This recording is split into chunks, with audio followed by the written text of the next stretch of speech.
Hey, it's Gary Jones from Elvis Duran and The Morning Show, and welcome to another edition of CEO Unplugged. How fun is this? I am all casual in my T-shirt, and this gentleman over here is in a three-piece suit. We're going to meet him right now. It's James Fitzgerald, the CEO of the Fitzgerald Law Firm. Hi, how are you? Hi, how's it going? Things are good, man. You're from here, right?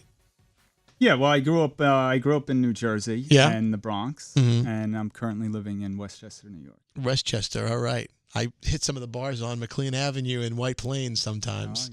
Yeah, I'm very familiar. Yeah. So tell us first of all a little bit about the Fitzgerald Law Firm. Sounds very official. You are dressed very official. That's why I made this contrast right now. Yes. What do you guys do? What do you know? And what are you known for? All right, so we're a personal injury law firm.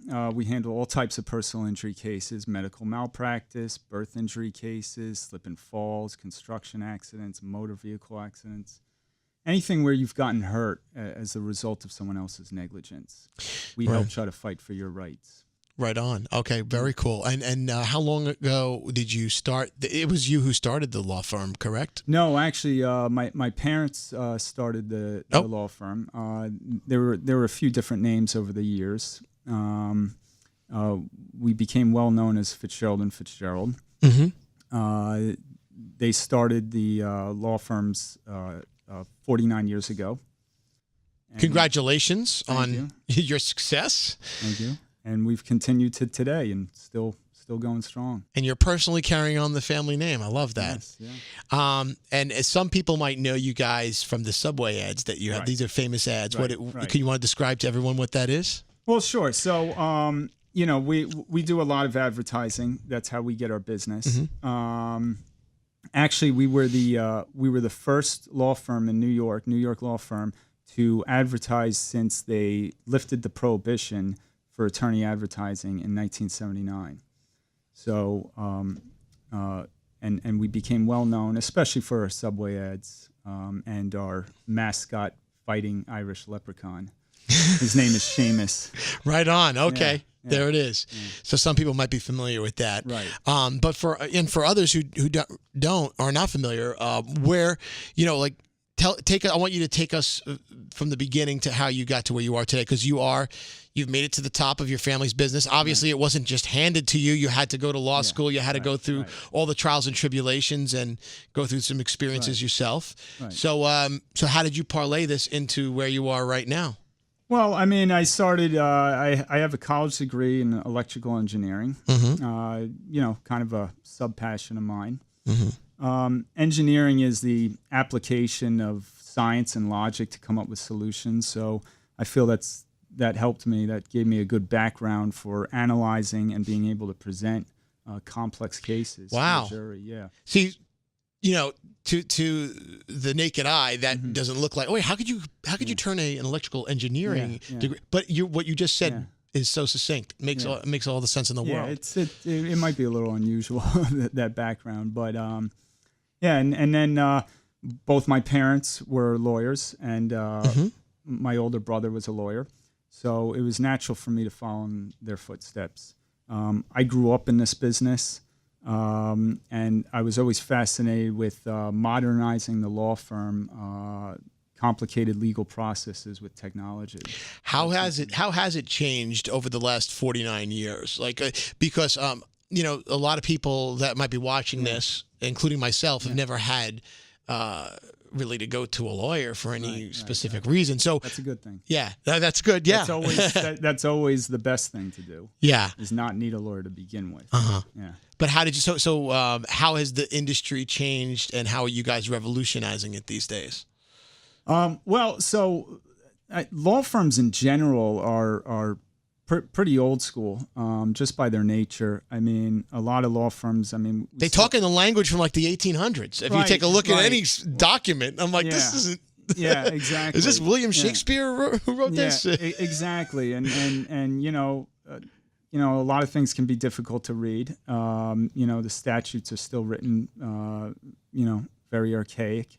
But most law firms are kind of old school. We still deal with books and paper and everything. Mm-hmm. Our firm, I think, has been very on the leading edge of modernization. One of our prides is that we consider ourselves a paperless office. So you guys have gone green. Yeah, yeah. So actually, I helped develop that process back when I was in high school, getting all the scanning equipment and the computers and the management software and everything. And we would scan in all these paper documents, discovery documents, medical records, and all of that. And what that enables us to do is, all our lawyers, no matter where they are, where they're located, can all have access to the same file at the same time. Back in the old days, you'd have a paper file and only one person could be in possession of that at a time. So if somebody has a case that's brought to you, walk us through the process of how you decide to take it on versus not. And, do you tell people if you don't think there's a case, hey, I think you're wasting your time? I mean, obviously there's a lot of truth and honesty that comes with this. Right. And I think you just have to be forthright about it, right? Well, yeah, I mean, so when someone calls us about a case, we take a detailed information from them, get their version of what happened. So this is all preliminary. Right. And so we'll review what we've talked about with them and decide whether or not we should proceed or not. We don't normally tell someone they have no case if we're rejecting it. It's always important people understand they can get a second opinion. Sure. So we're not the end all be all whether you have a case or not. But if we decide to proceed with the case, for most cases, the next step would be to order medical records and get all the documentation and get the paperwork, the evidence, and the proof ready, and then go from there to see if we can go forward and prove a case. And we're talking about like medical malpractice cases. There's personal injury, so you have to gather from all. If there's been an accident, right? Mm-hmm. So you would do your due diligence in gathering, I mean, just walk me through that because you're talking to somebody who's never been through this. So, I mean, the very first thing is someone calls us and gives us their version. Right. Okay. And then after that, then we proceed. We try to do the pre-action discovery. We try to collect evidence. We need a basis to bring a lawsuit. So we gather the evidence. If there's witnesses, we'll talk to witnesses. If medical records are relevant, we'll order medical records, and we'll gather all our proof together. Got it. And we'll also get our experts on board. So a lot of these cases need expert witnesses, expert medical doctors to help support the case. And then given we can now put our case together and prove it, we then put the case in suit. Got it. Oh, okay, I see. So you use specialists and authorities from outsourcing to just help the case along. Well, especially with medical malpractice. Medical malpractice is a special type of personal injury case. It's actually a requirement in New York that we have a medical doctor support the case before we bring the lawsuit. Got it. Yeah. How many paralegals and attorneys do you guys assign to each case? So every single one of our clients will have a dedicated paralegal assigned to them. Our paralegals are bilingual for the Spanish speakers out there. And then in terms of lawyers, we have a team of lawyers working on every case. We have what we call a litigation attorney and a trial attorney assigned, and various other attorneys who help work on researching the law and discussing strategy. And I'm personally involved in every one of our cases. So aside from winning the case for your clients and, get beyond the financial compensation, what is the most rewarding part of your job? Because I know that, I mean, obviously that's a reward, but that's monetary. Well, a lot of our clients are children, and many of whom will never be able to live independently because of the injuries they've sustained. So we feel good about getting them money for medical treatment, therapies, private education, and sufficient money for them to live comfortably. Wow. So that makes us feel good to be able to work with them. Where do you see the Fitzgerald law firm going? In the future, obviously, close to 50 years in business now, obviously there's got to be, you got to always be looking toward the future and what's next. Well, interesting you say that. There was a recent law passed last month regarding sexual offense cases on minors. It's called the Child Victims Act, and it was just passed, and it revived it revived cases that were otherwise time barred regarding individuals who were sexually abused when they were a minor. So they've now revived that, and they've also extended the statute of limitations on those cases. So we are taking those cases, and Now, if a case is, I understand some cases get settled, others go to court, and with the whole trial and everything. What is? I know it's tough because it depends on the severity of the situation. But what is the average time that a case would either get settled? And what percent of cases go to trial and go to the end versus getting settled? And give us a guesstimation of the length of time that we could be dealing with here? Well, across the board, I mean, the majority of cases settle. Okay. Oh, okay. Yeah. So, because it's not like we see in the movies, right? Where it's like there's the people in the juror's box and everybody's like the witness stand and the cross-examination. So all that stuff,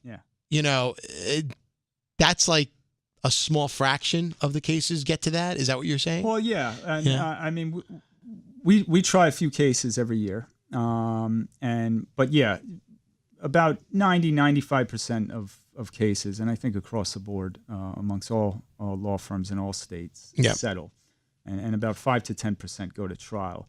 I mean, trial is a great risk for both parties. Mm-hmm. As a plaintiff, there's a risk. I mean, the case is in the hands of everyday people plucked off the streets of New York. So, I mean, there's no telling what kind of decisions we're going to get. So as a plaintiff, you could lose everything and get nothing, and it's over. Or as a defendant, we could win big and cost you a lot of money. So tell us about... Usually both parties want to try to work it out. Right. Oh, yeah, of course. But, I mean, a settlement is completely up to the client. It's their decision. We always defer to the client, whether they want to accept a settlement or not. We give our recommendation based on our experience and our knowledge of what's going on with the case, and we make a recommendation whether or not to take it. If we don't recommend taking a settlement offer, we'll tell you, go to trial. And by the way, you represent plaintiffs or defendants, depending on who comes, or specifically plaintiffs. We're strictly plaintiffs. Plaintiffs, Yeah. So litigation and all that. Okay, we only represent plaintiffs. Got it. So you're not a defense. Oh, okay. No. All right, Yeah. that's important to know. Yeah, good question. So then what kind of fees are involved with something like this? And how does that work? All right. So the good thing is, unlike a lot of different types of law where lawyers get paid hourly, they just bill hourly. We work on what's called a contingency basis. Which I really love. So that's like playing a game. It's like where you're actually risking, where you don't get. Hold on, let me see if I can guess this. Yeah. So you don't get paid unless you win the case. Right, and we recover money for the client. So, exactly. So if we lose the case or we close it after we investigate it, our clients owe us nothing. That's important to know. Yeah. That's important to know. We were looking at the camera for that one because a lot of people don't realize that. They think because they hear, "Oh my God, my lawyer fees," because they're working by the hour and all that stuff. Yeah. The hourly thing is usually on the defense side. Is that usually? Or different types of cases. Divorce law and everything. And, so the Fitzgerald law firm primarily works on contingency. That's our new word for today. Fully on contingency. All cases are contingent. Yeah. So that means a win and money is recovered, and then you guys split your fees. And then we get a percentage of the money recovered, and that could range from anywhere between 11% and a third. Hey, I'm cool with that. On the time of case, I'll take that bet any day. It's a great way to work because our interests are perfectly aligned with our clients. I mean, our interest is to win the case for you. So all the work we're doing is to making sure we win it, and we want to win it as badly as they do, and we want it to win as big as possible too. Yeah, and obviously everything that you work on is, confidential and in the highest of regard. Like there's no, I mean, obviously that's the law, right? Right. I guess. Yeah, of course. I mean, What's the hardest thing that to prove, and how does your law firm approach that? Yeah. All right. So that's a good question. And I'm sorry if I'm throwing these at you. It's a great question because the issue comes up with when we discuss cases with our clients, and it's a hard concept to understand. So the most difficult thing, especially in a medical malpractice case, to prove is something called causation. So in any kind of personal injury lawsuit, you got to prove 3 elements. The first element is negligence or departure. Okay, somebody did something wrong, okay, that they shouldn't have done. The third element is an injury. Is there an injury? With our cases, that's usually not something that's very much in dispute. It's pretty obvious someone's been injured. And so the second element that we have to prove is something called causation. And that means that someone can be negligent, but if they luck out and they don't cause an injury, then they can't be sued for that. So we have to prove that what they did wrong, the negligence, is the proximate cause of the injury that we're talking about. And especially in a medical malpractice case, that can sometimes be very tricky, and especially birth injury cases too. Wow. Where we're talking about an injury that occurred at or around the time that a baby was born. And so causation can be a very tricky thing to prove. The way we handle it is we get a battery of medical doctor, board-certified experts to review the case. When we're talking about a birth injury case, we have obstetricians, neonatologists, pediatric neurologists, neuroradiologists, placental pathologists, all sorts of specialties. They all come together.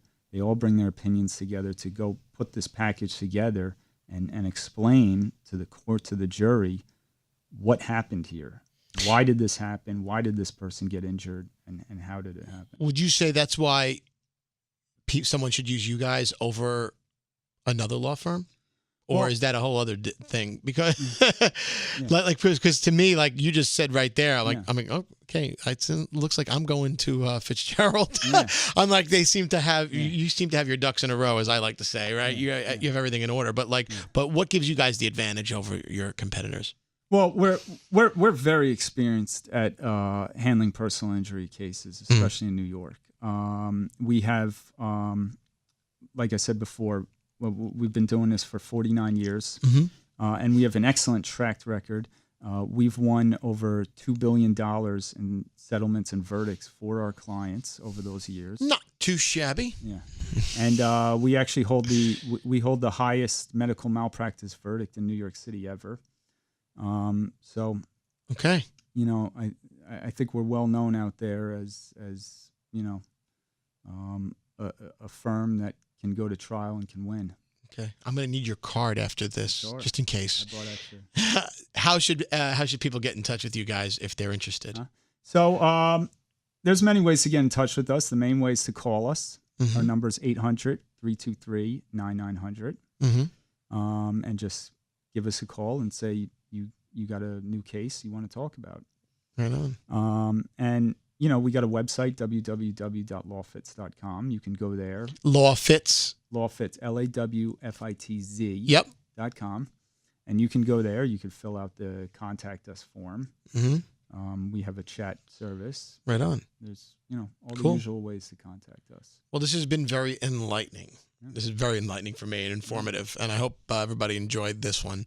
So, but it's been great meeting you. Is there anything else you want to add while we're here? Yeah, well, my wife and I grew up listening to the Elvis Duran show. Oh, okay. So it was an honor to be here. Oh, well, it was nice to have. It was an honor to have you. This is fantastic. Next time, maybe I'll dress for the occasion. Yeah. This is James Fitzgerald, CEO of the Fitzgerald Law Firm. Thank you so much, man. And thank you for hanging out today on CEO Unplugged.